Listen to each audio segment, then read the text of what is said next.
going on, y'all? Welcome back. Hope you guys doing well. As always, we're back in the Clash Royale video, guys. Special one today. If you're looking for some CR gameplay, that'll be in tomorrow's video. So if you're not currently subscribed, please consider doing so and drop a like before you leave. You'll probably forget that you did, but it helps your boy out, all right? So what inspired this is stuff that I'm seeing out there on Discord from really probably new players or existing players that have been playing for maybe less than 2 years or something like that. They're getting stuck in certain trophy ranges, and they're pretty, easy trophy ranges too, right? So that's just leading me to believe that they don't understand the fundamentals of the game. So that's what inspired this. People asking like, hey, I'm stuck at this trophy range. Can someone share a deck with me? That's not going to work, guys. You've got to understand the fundamentals. So we're going to go and jump into it. We're going to start off with a question that I asked myself. I suggest that you guys ask yourself. Why do you play Clash Royale? Are you a person that trolls people? Are you casual? Do you want to get better? New personal best each season? Continue to prestige your profile, get badges, play in CRL one day, all the above. If you're a person that just is casual or trolls people, dropping giant skeleton at the bridge with a clone and hope that it works, you probably can go ahead and click off this video because it's not going to have much value to you because you're not going to try to get better. That's just my opinion, okay? So we're going to go and jump into it. After you've answered that question, guys, okay, we're going to jump into it. And I'm going to say the first tip here, no in particular order, is going to be patient, right? Now, this depends a little bit, right? Everything is subject to change, so to speak, right? These are just some guidelines, right? But be patient. If you are a quick cycle player and you play cycle decks, then you're probably not going to be as patient because you want to keep cycling, you want to keep rotating and putting pressure on your opponent, things like that. But beatdown is a little bit different, right?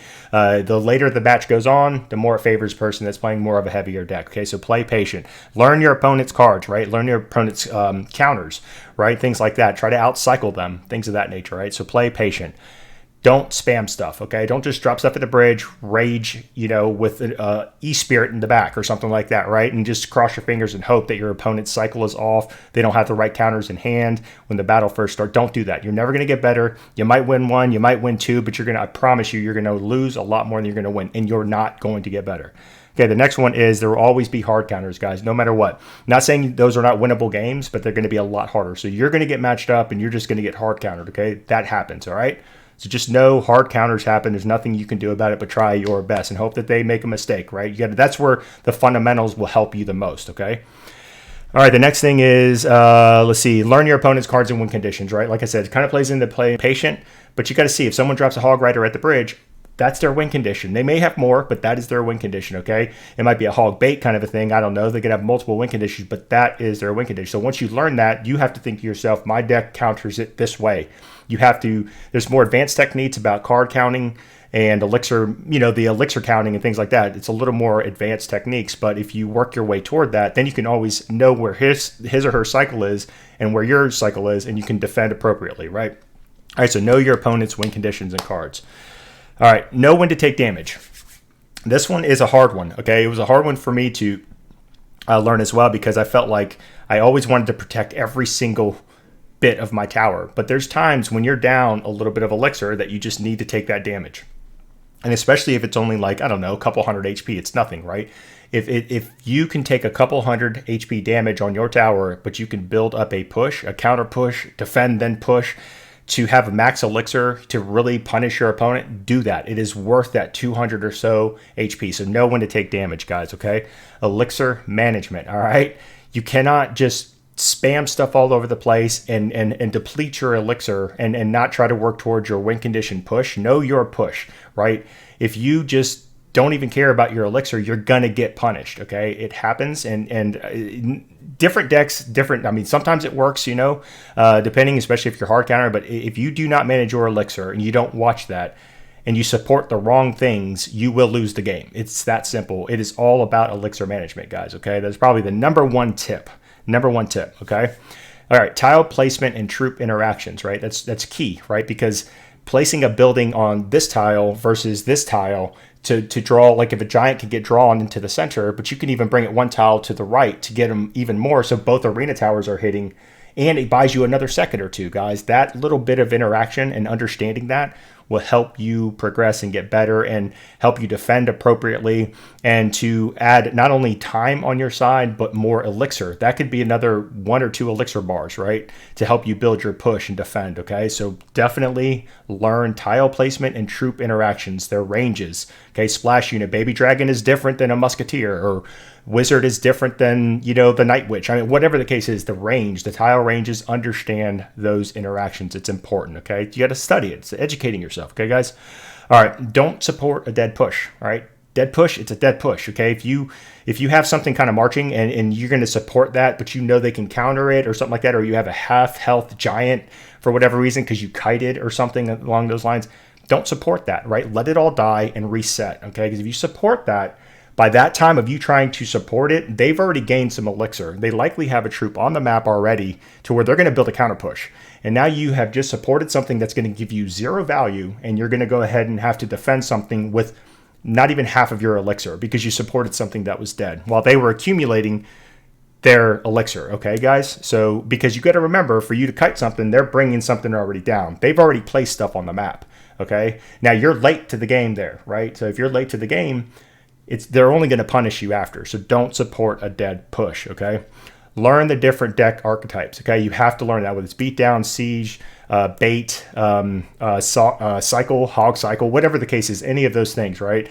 Not naming them all, but I'm saying learn those different ones and then pick the one that you like the best, right?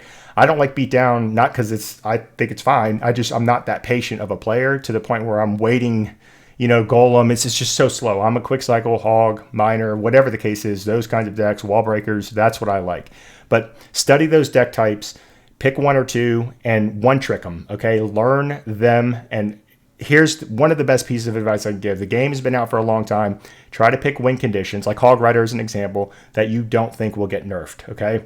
That way, especially if you're free to play, okay? So that way you don't invest a lot of time and energy and learning into something and then all of a sudden it gets nerfed and you're kind of just out left to dry, okay, guys? So just make sure you pick the right win condition. All right, so let's see. The next thing, I'm going to just use Mega Knight as an example. Everyone already knows this. Even at top ladder, I think he gets used. Probably not quite as much, but Mega Knight is a very popular card, okay? So sometimes you can almost, around 4,600 to 53, even higher, even to 6,000, even to 6,300. You can almost build a deck around countering the Mega Knight. If you guys do that, you probably will come out more successful than not, okay? And Mega Knight's an expensive card, very valuable, easy to use, and I think that's why people like to use it. But you find ways to counter the Mega Knight, you might be able to climb a little bit. But my point of bringing up Mega Knight is it's not just Mega Knight, but look at other cards that people use a lot of, okay? And see if within your trophy range, you might see some kind of a trend going, start to build a deck a little bit or tweak your deck a little bit to tailor to defend that. That way, maybe you can win more than you lose. Some type of strategy like that. It's always helpful. All right. So speaking of deck building, we want to talk about what your, this is subject to change, obviously, but your typical makeup of a deck, right? You're going to want a splash unit, a long range unit, a short range unit, a tank killer, a building, 2 spells, most likely obviously there's rocket and other kinds of things, but typically you want a small spell and a medium-sized spell like, zap, log, or fireball, things like that. And you definitely want to have a win condition, okay, guys? And so let's see. Oh yeah, the great thing about mid and lower ladder is you're going to be facing people that are trying to learn the meta decks, whether it be bait or mortar cycle, whatever the case is, and they're probably not going to be that great at it. So you can capitalize on those kinds of things, because everyone's got to learn, right? And that's the way to do it. So, but anyways, you might be able to, climb a little bit more efficiently that way or more consistently based on that alone. The other thing about meta decks is learn them, right? You need to learn the meta decks. You got to learn what bait is, right? If you see someone drop a princess in the back and then they drop a goblin barrel, well, they're playing bait. Well, they probably have knight in there. They probably have the Inferno Tower. They probably have log. They probably have rocket, right? So now you know their deck, right? So now, granted, you could be getting hard countered, right? You may not have enough spells to face a bait deck or whatever. But the point there is you already have an advantage. You at least know what they're playing, right? So you should be able to outcycle them, know what their cards are before they even play them. Things like that. So know the meta decks, learn them. Okay, they're meta for a reason, guys. They've been sticking around for a little while. People kind of get a little upset with the game, but they work, right? So meta is meta because they work. All right, so in the last piece here, I'm just going to go say this. Just remember, if you're tilting, everyone does it, okay? Sometimes it's good just to take a break, okay? And as quickly as you lose those cups, you'll gain them back, guys, okay? But you have to learn all of these fundamentals, okay? I'm going to go ahead and cut the video here. Like I said, if you aren't currently subscribed, please consider doing so. It'd be greatly appreciated. Until tomorrow's video, got a good one for you guys. Hope you guys have a good one. Hope this helps at least one person out there. I'll find this video as a success if it does. Until the next one, have a good one and peace out.